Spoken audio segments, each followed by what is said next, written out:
ये सेशन बहुत ही दिलचस्प है क्योंकि इसका जो टॉपिक है वो ही बहुत अच्छा है, Ragini to rock. Ragini to rock तक का सफर हरियाणा तय कर चुका है और इस सफर में बहुत महत्वपूर्ण भूमिका निभाई है कलाकारों ने, आर्टिस्ट ने। और ऐसे ही दो आर्टिस्ट इस वक्त हमारे साथ इंडिया न्यूज हरियाणा के मंच कार्यक्रम में मौजूद हैं, एमडी और केडी। एमडी और केडी, आप दोनों का ही बहुत बहुत स्वागत है इंडिया न्यूज हरियाणा के मंच पर। Thank you so much. अच्छा, सबसे पहले तो मैं ये जानना चाहूंगी कि लोग आपको एमडी और केडी के नाम से जानते हैं, पर ये तो आपके स्टेज नेम्स हैं। मैं चाहूंगी कि अपने एक्चुअल नेम्स के साथ कि इनका फुल फॉर्म क्या है, क्योंकि बहुत सारे लोग जो इंटरनेट पे सर्च कर लेते हैं उनको पता लग जाता है, लेकिन बहुत लोगों को पता ही नहीं है कि इसका फुल फॉर्म क्या है। तो मैं चाहूंगी कि आप दोनों ही अपने पूरे नामों का फुल फॉर्म के साथ परिचय दें एक बार। मेरा असली नाम है कुलबीर नैन जी, दनौदा मेरा गांव है। तो कुलबीर दनौदा मैं नाम पहले लगाता था जब लिखता था। अच्छा। उसके बाद जैसे जैसे रैप शुरू किया तो रैप में हमें लगा कि कुछ इस तरह के नाम होने चाहिए भाई, थोड़ा सा जो रैप स्टाइल का लगे। तो मैंने शॉर्ट फॉर्म कर लिया था कुलबीर, हाँ, दनौदा, उसका केडी कर लिया शॉर्ट फॉर्म। बिल्कुल बिल्कुल। आप अपना बताओ। मैं सोच रहा था कि आप ही बता दो। था इंटरनेट पर, बट एमडी का नहीं मिला। अच्छा, मेरा रियल नेम है मनु धवन। ठीक है। और ये एमडी केडी का पूरा क्रेडिट इनको जाता है क्योंकि इन्होंने ही रखा था छोटे छोटे नाम करने का। तब से इन्होंने रखा तो सभी आर्टिस्ट चाहिए, वो हरियाणा का कोई भी आर्टिस्ट सब शॉर्ट उसमें आ गए क्योंकि आजकल ना सब तो आप ट्रेंड सेटर्स हैं। जी जी जी बिल्कुल। तो ट्रेंड सेटर्स हैं एमडी और केडी, क्योंकि वाकई क्योंकि एक यूनिक चीज, क्योंकि एक स्टेटमेंट पीस है ना, एमडी केडी जुबान पे चढ़ जाता है और इसीलिए लोग इसे बार बार मसाले जैसे नाम है हमारे, मसाले जैसे नाम है। मिक्स हो जाते हैं आपस में एमडी और केडी। बिल्कुल। तो हमारा जो आज का ये टॉपिक है, आपने सुना ही होगा, रागिनी टू रॉक। हरियाणा अपनी रागिनियों के लिए बहुत ज़्यादा फेमस है। जिस तरह हम लक्ष्मीचंद, पंडित लक्ष्मीचंद जी की बात करें तो आज तक भी उन्हें काफ़ी कलाकार जो है वो याद करते हैं। उनकी जो आर्टिस्टिक उनके जो फॉर्म्स हैं उनकी चर्चाएं आज तक होती है, फिल्म्स बन रही हैं। आपने हरियाणा का ये जो इंडस्ट्री है, म्यूजिक इंडस्ट्री, कितनी तब्दीलियां इसमें देखी हैं? देखो, रागिनी टू रॉक जो आपने कार्यक्रम का नाम दिया, मैं वैसे चाहूंगा कि रागिनी कभी भी हरियाणा से खत्म नहीं होनी चाहिए, हमेशा रहनी चाहिए। लेकिन हो रही है। हाँ, हो रही है, लेकिन धीरे धीरे नए आर्टिस्ट भी ट्राई कर रहे हैं कि रागिनियों को अगर जैसे पुराने अंदाज में लोग नहीं सुन पा रहे तो उसको नए अंदाज में पेश करके, नए म्यूजिक के साथ पेश करके, बिल्कुल, कुछ लोग उसके साथ इंसाफ कर पाते हैं, कुछ लोग उस चीज को खराब भी कर देते हैं। लेकिन कहीं ना कहीं रागनियां दोबारा रिपीट गानों में हो रही हैं धीरे धीरे, और होती रहनी चाहिए हमेशा। जो नाम रागनियों के थे, दादा लक्ष्मीचंद जी, मांगे राम जी, बिल्कुल, मुंशीराम जांडली जी, बड़े बड़े नाम जो रहे हैं, जाट मेहर सिंह जी, तो उन लोगों के नाम, जब भी कला की कोई बात आए, हरियाणवी गीतों की कोई बात आए, हरियाणवी कल्चर की कोई बात आए, तो उन लोगों के नाम सबसे पहले हमेशा लिए जाने चाहिए। बेशक हम बदलते दौर के साथ धीरे धीरे हमने म्यूजिक को चेंज होते देखा है। हमारे से पहले अगर बात करें, जैसे हरियाणा में क्या था कि जो पंजाब में जो संगीत आता था, जो म्यूजिक आता था, या बॉलीवुड में जो आता था, उसी धुन को कॉपी करके सेम ऐसी कंपोज करके यहाँ पे गाई जाती थी, हरियाणवी गाने गाए जाते थे। उस टाइम पे कॉपीराइट वगैरह का दौर था नहीं। बिल्कुल। तो धीरे धीरे जब कॉपीराइट वगैरह के इशू आए तो लोगों ने उस तरफ जाने की कोशिश की कि हाँ, हम कुछ अपना क्रिएट करते हैं। नई कंपोज आई, नई तरह के गीत आए। उसमें अगर पुराने आर्टिस्ट हम बात करें, नरेंद्र बलारा जी, राजेश सिंह पुरिया जी, उस दौर के जो आर्टिस्ट जिन्होंने बहुत काम किया अपने कल्चर को आगे बढ़ाने के लिए, घर घर तक हरियाणवी बोली को पहुंचाने का काम किया। उसके बाद आप देखोगे तो पेन ड्राइव वगैरह का एक दौर आ गया था, जब ऑडियो रिलीज हमारे गानों की होती थी, वीडियो उस टाइम पे नहीं थी। धीरे धीरे फिर कंपनी आई बाहर से, पैसा लगने लग गया, अच्छी वीडियो लेवल आया। हरियाणा का गाना जब ये 52 गज का दामन, मुकेश जाजी ने जो लिखा, रेणुका ने जो गाया और प्रांजल है उसमें, तो वो गाना जब 1 बिलियन टच करा, उसके बाद बाहर की कंपनियों ने सोचा कि हाँ, हरियाणा में इन्वेस्ट करने का फायदा है, क्योंकि हरियाणा में इन्वेस्टमेंट कम है और आउटपुट ज्यादा है। तो धीरे धीरे डे बाय डे चेंज होते जाने लग रहे। उसमें आप जैसे मीडिया के साथियों का भी हाथ रहा, जिन्होंने अपने चैनल पे कलाकारों को तवज्जो दी, कलाकारों को एक मान सम्मान दिया, उसमें सब लोगों का हाथ रहा, सुनने वालों का भी, गाने वालों का भी और मीडिया का भी। बिल्कुल। एमडी, आप क्या सोचते हैं इस बारे में? क्योंकि जिस तरह से केडी ने भी बताया कि हरियाणवी कल्चर जो है वो कहीं ना कहीं पहले पंजाबी म्यूजिक इंडस्ट्री हाइप थी, हरियाणा में इतनी नहीं थी, लेकिन अब हरियाणा की जो म्यूजिक इंडस्ट्री है अब वो बॉलीवुड तक का भी सफर तय कर रही है और पूरे देश भर में अब हरियाणवी गाने सुने भी जाते हैं। तो कहीं ना कहीं एक चैलेंज हमेशा, एक कॉम्पिटिशन हमेशा बना रहता है पंजाबी म्यूजिक इंडस्ट्री के साथ। देखो जी, अभी पहले क्या होता था, रागनी लोग सुनते थे, हमारे जो 40 प्लस के लोग रागनी सुनते थे।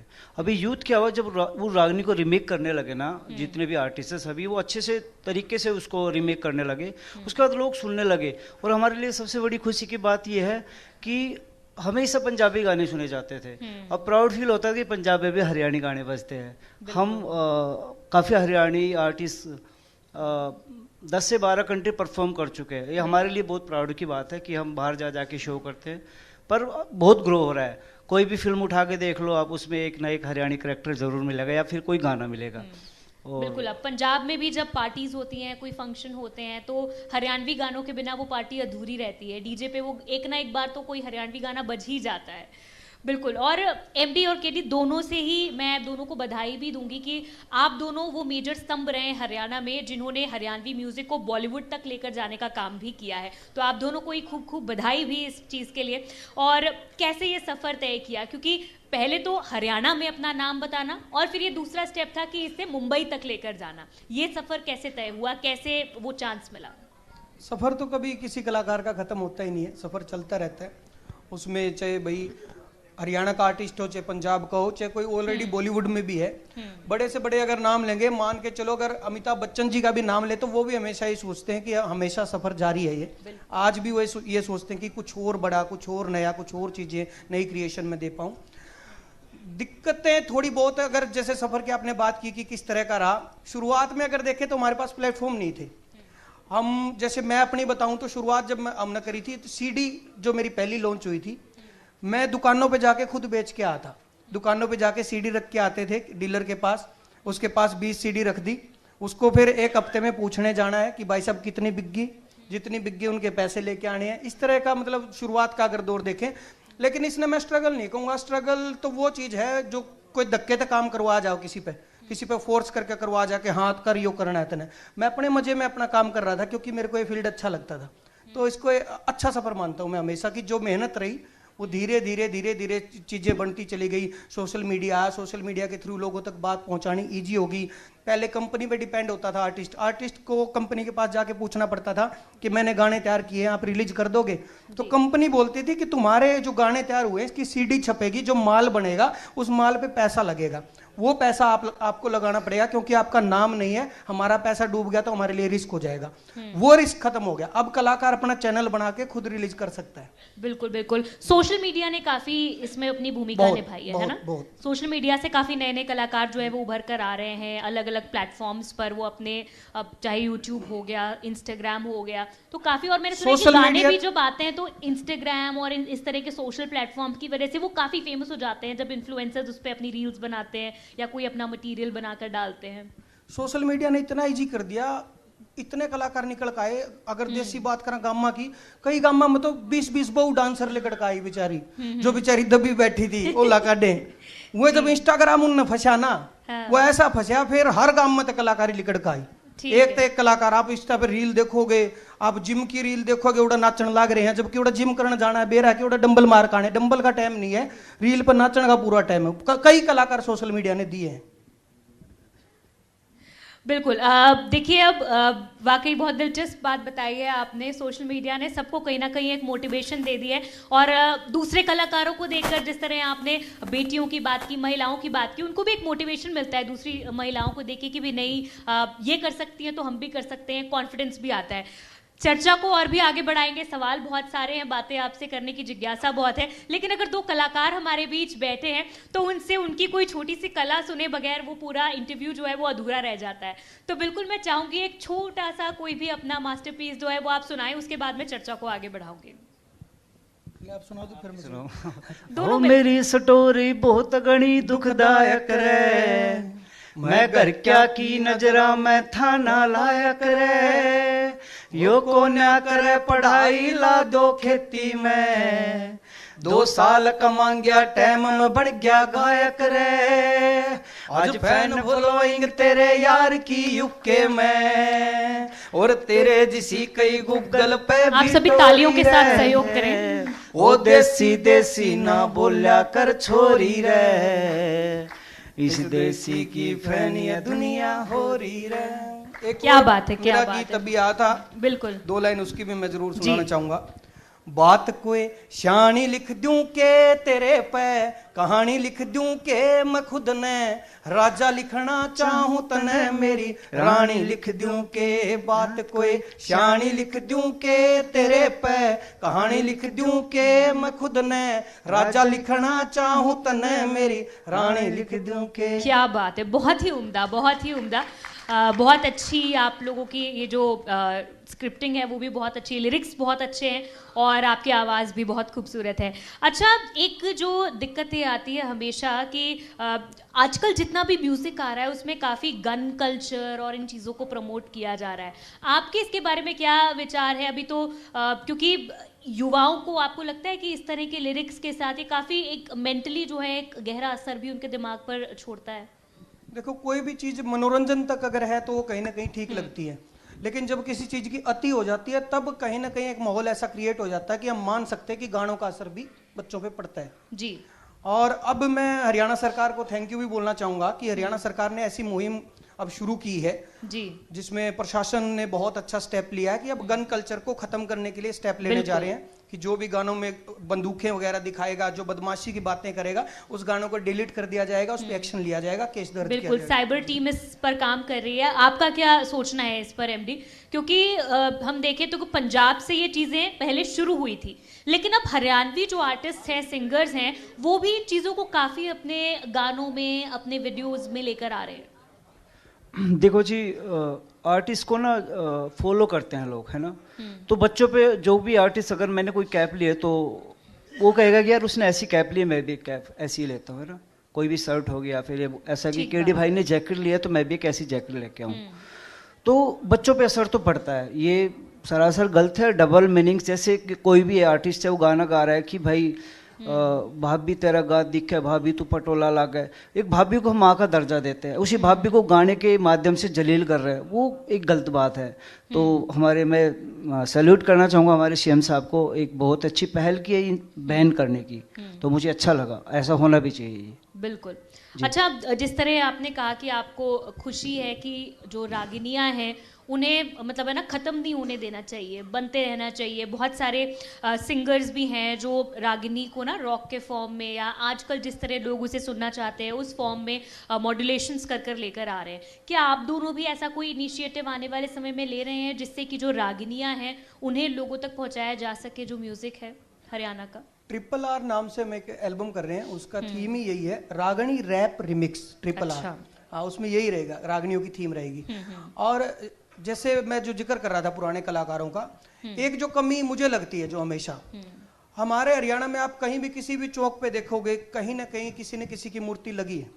इतने बड़े बड़े नाम हमारे हरियाणा में हुए, मैंने आज तक कहीं नहीं देखा कि दादा लक्ष्मी चंद चौक है, जाट मेहर सिंह चौक है, या कोई ऐसा म्यूजियम हो सरकार की तरफ से बनाया जाए जहाँ पे कलाकार आए, देखें कि अपने बड़ों ने कल्चर के लिए क्या क्या किया हुआ है। उस म्यूजियम में कोई ऑडिटोरियम हो, ऐसी चीज हो जहाँ पे रूटीन में प्रोग्राम होते रहें और जो लोग वहाँ पे आए उनकी जीवनी के बारे में पढ़ के जाएं, वहाँ पत्थर पे पूरी उनकी जीवनी लिखी हो, उनके बारे में लिखा हो। इस तरह का एक बहुत जरूरी स्टेप होना चाहिए कहीं ना कहीं सरकार की तरफ से भी। अच्छा एमडी, आपको क्या लगता है, क्योंकि आप लोग हरियाणवी जो कल्चर है इसको आगे लेकर जाना चाहते हैं, लेकिन सबसे बड़ा हर्डल, सबसे बड़ा स्ट्रगल आपको क्या लगता है कि इस वक्त हरियाणा में आर्टिस्ट की जो सबसे बड़ी मुश्किल है वो क्या है? देखो, अभी सोशल मीडिया है तो मुश्किल तो कोई नहीं है, बहुत ही जल्दी हमारा पर क्या सभी हमारे जितने फैंस हैं हेल्पफुल है, तो क्या इसके कोई ड्रॉबैक भी है? ड्रॉबैक यही है, ड्रॉबैक एक है कि जो गंद मचा रखा है ना लोगों के, एक साइड में ना एक अच्छा भी है, ठीक है, सोशल मीडिया अच्छा भी है। इंस्टाग्राम पे अगर हम कुछ सर्च कर रहे हैं, स्वैप कर रहे हैं, तो वाहियात चीज़ें भी बहुत आती है, हम घर में देख भी नहीं सकते। पॉजिटिव भी है, नेगेटिव भी है। कुछ चीज़ों में बहुत बेनिफिट हुआ, अगर कल्चर से हटके भी बात करें ना, बहुत सारी बेचारी लेडीज ऐसी हैं जो गामा में रह के अपना ऑनलाइन बिजनेस शुरू किया उन्होंने। कोई सिलाई करने लग रही है, वो अपनी रील डाल कर बताने लग रही है कि नया सूट आ गया, मैं इस तरह की सिलाई मैंने करी है, ये इस तरह का गला बनाओ, इस तरह के इसके हाथ बनाओ। वो चीज़ें उनको रोजगार भी दिया है। सोशल मीडिया का अच्छा यूज है तो बहुत बढ़िया है, और जब नेगेटिव चीजें आती है, खासकर आजकल जैसे एआई आ गया, ये बहुत खतरनाक रहेगा कहीं ना कहीं। इससे अभी तो शुरू हो गए इसके रिजल्ट आने। आपकी खुद के किसी जानकार की आवाज में आपको कॉल आएगी, पैसे डाल दो मैं फंसा हुआ हूं, और आपको लगेगा हाँ ये तो वही बोल रहा है। फ्रॉड बहुत हो रहे हैं, नुकसान भी है फायदे भी हैं, हमें खुद बच के रहना पड़ेगा। अच्छा, मैं चैलेंजेस की बात कर रही थी। आज के टाइम में हरियाणवी आर्टिस्ट के लिए सबसे बड़ा चैलेंज क्या है? सबसे बड़ा चैलेंज तो यही है कि अपने आप को बनाए रखना, क्योंकि कंपटीशन बहुत है आज के टाइम में। हर कलाकार को अपने आप को इम्प्रूव करने के लिए रोज अपडेट होना पड़ेगा। मैं हमेशा कहता हूं कि हर कलाकार को खुद को रोज रात को शून्य करके सोना चाहिए। अपनी उस मरोड़ में ना सोया करो कि भाई मैं स्टार हूं, मैं कलाकार हूं, मैं फलाना हूं। स्टार तो बहुत अलग चीज होती है। हम तो एक सेवक हैं एक बोली के। अपनी बोली को बचाने के हम जद्दोजहद में लगे हैं। स्टारडम तो वो होता है जिसके नाम से पूरी दुनिया एक तरफ खड़ी हो जाए। जैसे पुराने जैसे माइकल जैक्सन की जब डेथ हुई थी तो गूगल का सर्च इंजन हैक हो गया था, वो होते हैं स्टार। हम 2-4 लोग हम जानकारी बनाकर फील ले जाए पूरा बडेयाला, तो वो गलत है। रोज अपने आप को शून्य करके सो, जीरो करके सो, सुबह फिर जीरो से उठो कि आज नया करना है, कल नया करना है, रोज यही होना चाहिए। अच्छा, अभी हमने बीते दिनों देखा कि चंडीगढ़ में बहुत बड़े बड़े कॉन्सर्ट्स हुए। जो सिंगर्स हैं वो अपने टूर निकालते हैं, ऑल इंडिया टूर निकालते हैं, है ना। तो बहुत सारे पंजाबी सिंगर्स ने बैक टू बैक अभी 2-3 कॉन्सर्ट्स चंडीगढ़ में हुए हैं, वो हुए। क्या नहीं आपको लगता कि इस तरह की चीज़ें, क्योंकि हमने कभी नहीं देखा ऐसे कोई कि किसी हरियाणवी सिंगर ने अपना कोई ऑल इंडिया टूर शुरू किया हो, या फिर इस तरह के जाके बड़े बड़े कॉन्सर्ट्स हो रहे हों। क्या आपको लगता है कि कहीं ना कहीं इंफ्रास्ट्रक्चर की कमी है या किसी सपोर्ट की कमी है? ये चीज़ें क्यों नहीं हरियाणवी इंडस्ट्री से हो पाती है? धीरे धीरे हरियाणवी बोली के लिए ऑडियंस बिल्ट हो रही है। पंजाबी बोली के लिए बहुत टाइम से सेट है ट्रेंड। पंजाबी भी जब शुरुआत हुई थी अच्छे गानों की, तो पंजाबी आर्टिस्ट ये नहीं कि शुरू वाले दिन से ही इतने बड़े कॉन्सर्ट कर रहे हैं। हाँ। वो धीरे धीरे वहां तक लेके आए हैं अपनी बोली को। इसी तरह हरियाणा के कलाकार लगे हुए हैं। जब हमें लगेगा कि हम लाखों लोगों की भीड़ ला सकते हैं, तब कहीं ना कहीं कॉन्सर्ट उस तरफ जाएंगे। अब मैं कोई बहुत बड़ा ऐसी जगह बुक करके बैठ जाऊं जहां लाखों लोगों की जगह है और उड़ा आदमी 5,000 आवा तो वो भरा है ना, तो उसका भी मजा नहीं है। धीरे धीरे बिल्ट हो रहा है, बोली अपनी मजबूत होने लग रही है। वेब सीरीजों में अगर देखोगे, जैसे पाताल लोक का पूरे देश में पैन इंडिया उसको सराहाया गया। जयदीप भाई की कलाकारी ने पूरे इंडिया से वाहवाही ली है, वाहवाही लूटी है। तो धीरे धीरे एक एक कलाकार अपनी अपनी मेहनत के दम पे धीरे धीरे पूरे ऑडियंस बिल्ड करेगा और कहीं ना कहीं ये दौर हरियाणा में भी आएगा। बिल्कुल। अच्छा, एमडी आपसे पूछना चाहूँगी, क्योंकि चूंकि हरियाणा और पंजाबी इंडस्ट्री के बीच में एक कंपटीशन बना रहता है, और अच्छी बात है, एक हेल्दी कंपटीशन अगर होता है तो उससे मोटिवेशन भी मिलता है। तो ज़्यादा बड़ा कंपटीशन और चैलेंज क्या है, हरियाणवी पंजाबी इंडस्ट्री से चैलेंजिंग होना या फिर बॉलीवुड तक पहुँचना? और देखो, हम दोनों में कंपटीशन तो है नहीं। हरियाणा पंजाब वो अपना कर रहे हैं, हम अपना कर रहे हैं। तो हरियाणी भी हिंदी देखो पूरे भारत में सुनी जाती है, वो हिंदी का ही टूटा भाग एक हरियाणवी है। तो हरियाणी को लोग पसंद करने लग गए हैं अब, है ना। चैलेंज कोई नहीं है वैसे अभी। बिल्कुल। अच्छा, वैसे हमने देखा है कि आपसे पहले भी बहुत सारे ड्यूओज रहे हैं, जैसे बॉलीवुड में विशाल शेखर की बात करें या और ड्यूओज की बात करें। हमने देखा है कि एक पॉइंट के बाद जाके कहीं ना कहीं वो एक जो बारीक सी लाइन है वो आ ही जाती है, ड्यूओज अलग अलग टूट जाते हैं। और न सिर्फ बॉलीवुड बल्कि हॉलीवुड इंडस्ट्री के भी हमने देखा है कि हॉलीवुड म्यूजिक इंडस्ट्री में भी बहुत बड़े बड़े बैंड्स हैं जिन्होंने बहुत नाम कमाया, उसके बाद वो सब अलग अलग हो जाते हैं, टूट जाते हैं। लेकिन वो क्या एक ऐसी बात है जो आप दोनों को इतने सालों से एक साथ बनाए हुए? 5 साल बाद ही मिले हैं, टूट गए थे हम भी। अच्छा। फिर दोबारा इकट्ठे हुए हम भी। क्या वो चीज है जो अब आपको यूनाइट करके रखती है? कुछ नहीं, बस लड़ते को नहीं आपस में कि बिना बात की बात पे। पहले तो जैसे हम 10 साल इकट्ठे रहे, उस टाइम पे इसने भी मेरे को बोल रखा था और मैंने भी इसको, हमारी एक म्यूचुअल अंडरस्टैंडिंग थी। मैं कहा मन्नू, हमारा किसी बात पर रोड़ा हो जा, अगले दिन या उसी दिन जब भी दोबारा हम बात करेंगे, वो मुद्दा नहीं छेड़ना, कुछ और बात करेंगे, तो शायद वो लंबा झगड़ा नहीं चलेगा। भाई किसी और मुद्दे पे को लेकर बात कर ली, आज लड़ाई हुई, अगर मैं शाम को इसको फोन करके नुकूंगा ना तो वो बात गलत कह दी, तो वो लड़ाई ने कितना बदा लो। हरियाणवी कहावत है, लासी और रोड़ा कितना बदा लो। पानी गिरे जाओ लासी बदे जाओगे, बात करें जाओ रोड़ा बदे जाओगा। तो जितना आप बातों को कम करोगे उस मुद्दे पे जिस पे झगड़े हुए हैं, परिवार में भी कहीं भी हस्बैंड वाइफ का भी हो, भाई भाई का हो, किसी का भी हो, उस मुद्दे को लेके दोबारा बात ना करो, उसकी फिर कदे बात छेड़ लियो। बेशक अगर मन में नू है ना, हाँ यह बात तो मैंने पूछनी है, फिर कदे पूछ लो। उस टाइम तुरंत मत पूछो, तुरंत कोई और बात छेड़ लो, तुरंत और कि मैं पूछ लो के बनाओगी आज, दाल बनाओगी, रोटी बनाओगी, भिंडी बनाओगी, के बनाओगी, वो रोड़ा मत छेड़ो। बिल्कुल बिल्कुल। अच्छा, आप जिस तरह से सिंगर्स हैं, हमने देखा है कि अब सिंगर्स का या किसी भी आर्टिस्ट का, मैं कहूँगी नॉट ओनली सिंगर्स, आर्टिस्ट का इन्वॉल्वमेंट जो है वो कहीं ना कहीं पॉलिटिक्स में और और चीज़ों में भी लगातार होता रहता है। जिस तरह फार्मर प्रोटेस्ट की बात करूँ तो फार्मर एजिटेशन के दौरान बहुत सारे सिंगर्स वहाँ पर गए, बहुत सारे आर्टिस्ट गए, वहाँ पर उन्हें सपोर्ट किया, सॉन्ग्स भी आपने मिलाए। उस दौरान पंजाबी और हरियाणवी इंडस्ट्री ने मिलकर किसानी आंदोलन पे गाने वगैरह भी बनाए। तो इन चीज़ों को आप कैसे देखते हैं कि भाई एक तो अपनी इंडस्ट्री है, आर्टिस्ट अपना काम कर रहा है, दूसरी तरफ इस तरह जाके सपोर्ट करना या पॉलिटिक्स में इन्वॉल्वमेंट होना, कैंपेन्स करना, इसे किस तरह से देखते हैं?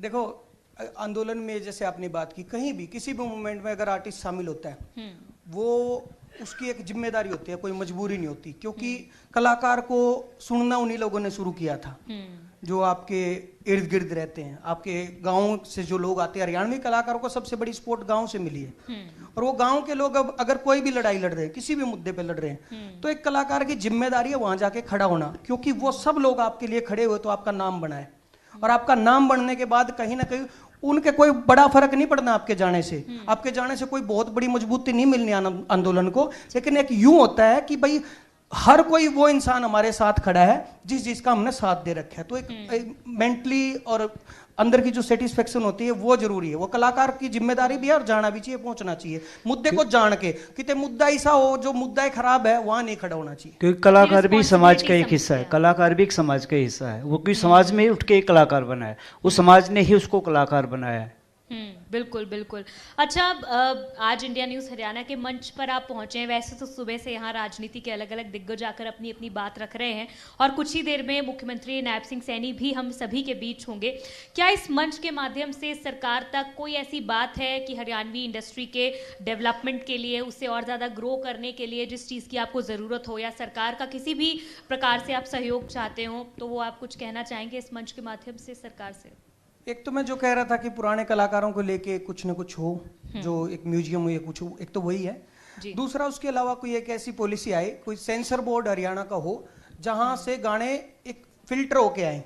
अब हम गाने डाल देते हैं, सीधा रिलीज होते हैं, हमें कोई ऐसे अप्रूवल टीम हो, कोई ऐसी चीज हो जिससे ये दोबारा आपको और मुझे कहीं सवाल ही ना करना पड़े कि ऐसे गाने क्यों आते हैं, फलानी चीजें क्यों गायक गाते हैं। एक ऐसी कोई बॉन्डिंग, एक जब तक वही बात है भाई, कई कुछ चीजें लटका जोर पर चलानी पड़े हरियाणा में, तो वो जरूरी है। कुछ न कुछ प्रशासन को इन्वॉल्वमेंट करके उस तरह की चीजें करनी चाहिए। और जो कलाकार कल्चर को प्रमोट करते हैं, आज भी आपने बहुत प्रोग्राम देखे होंगे, दामन चुंदड़ी और धोती कुर्ता में बच्चे परफॉर्म करते हैं स्टेज पे। जैसे महावीर गुड्डू जी हमेशा से कल्चर से जुड़े रहते हैं, हमेशा से कल्चर को जोड़ के रखा उन्होंने।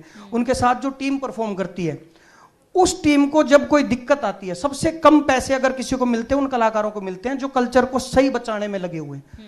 मारबर के तो टोपी पहन के, जैकेट पहन के बैठ जाए कितने भी, लेकिन असल हरियाणवी कल्चर जो है वो बच्चे बचा रहे हैं। उन बच्चों के लिए सरकार ने कोई स्टेप लेना चाहिए कि जो सच में कल्चर को इतने सालों से प्रमोट करते आ रहे, कोई कमेटी ऐसी हो जो डिसाइड करे कि हाँ ये बच्चा 10 साल से काम कर रहा है, उसको उसके कल्चर के बेस पे जॉब देनी चाहिए ताकि उसका फ्यूचर सिक्योर हो सके। वो बात है भाई, भूखे पेट भजन को नहीं हुए। अगर वो बेचारे कुछ काम ही नहीं कर पाएंगे ना कभी उनको भी दामन चुंदड़ी और धोती कुर्ता छोड़ना पड़ेगा। सरकार अगर साथ देगी तो वो बच्चे अप्रिशिएट उनको करेगी, तो वो लगे रहेंगे मेहनत से। बिल्कुल, बहुत अच्छी बात है कि आपने ये बात अच्छी है कि अपना छोड़ के उन लोगों के बारे में सोचा है कि भाई हमारा तो चलो ठीक है चल रहा है, बट उन लोगों का भी दाल रोटी जो है घर में, क्योंकि हमने उनकी लाइफ देखी है। कोविड के टाइम पे वो बच्चे जब घर बैठ गए थे ना, जब प्रोग्राम नहीं थे, तो उनके घर में कुछ बच्चे तो ऐसे हैं कि सारा डिपेंड पूरा घर उन बच्चों के कलाकारी पे था। वो घर बैठ गए तो पूरा घर खाली बैठ गया और खाने तक के लाले पड़ गए थे। बिल्कुल बिल्कुल। एमडी, आप कुछ कहना चाहेंगे? मैं तो एक ही बात बोलना चाहूँगा। देखो, मैं इसके खिलाफ था, हमेशा से गन कल्चर वगैरह जो था उसके खिलाफ था मैं। और दूसरा कि एक स्ट्रॉन्ग पॉलिसी होनी चाहिए, क्योंकि देखो गाने बहुत बन रहे हैं, हरियाणवी फिल्में बहुत कम बन रही है। मैं सरकार से रिक्वेस्ट करूंगा कि एक ऐसी पॉलिसी होनी चाहिए कि जितने इन्फ्लुएंसर है, जितने भी हैं, वो सब मिलके या कुछ ऐसा सिंपल प्रपोजल रखें कि वो अच्छे से कोई मूवी भी बना सके, क्योंकि मूवी भी बहुत ज़रूरी है हरियाणा। देखो, जैसे बॉलीवुड से सबसे ज़्यादा पैसा कमाने वाली मूवी दंगल है, वो एक हरियाणवी भाषा पे है। सुल्तान है काफ़ी, तो हरियाणा में भी कुछ ऐसी फिल्में बननी चाहिए सरकार के हेल्प से।